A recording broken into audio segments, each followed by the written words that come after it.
युद्धाच्या झळा नाशिककरांनो तुमच्या खिशालाही बसणार आहेत। एलपीजीच्या दरात मोठी वाढ झाल्यानं रिक्षा चालकांनी पहिल्या टप्प्याच्या भाड्यात 10 रुपयांची वाढ केली आहे। इंधन दरवाढ आणि देखभाल खर्च परवडत नसल्यानं रिक्षा चालकांनी हा निर्णय घेतलाय।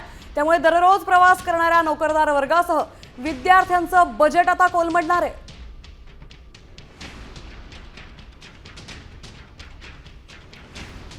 एलपीजीच्या तुटवड्यामुळे नाशिकमध्ये ऑटो रिक्षा चालकांना आपला उदरनिर्वाह सोडून तासनतास एलपीजी गॅस भरण्यासाठी या ठिकाणी रांगेत उभं राहण्याची वेळ आलेली आहे। एलपीजीचा पुरवठा अत्यंत कमी होतोय आणि त्यामुळे अनेक पंपांवर आता एलपीजी गॅस पुढच्या काही तासांमध्ये संपण्याची शक्यता आहे। त्यामुळे आपापल्या ऑटो रिक्षांमध्ये एलपीजी गॅस भरून घेण्यासाठी अगदी अनेक रिक्षा चालक रात्रीपासून या ठिकाणी रांगेमध्ये उभे आहेत।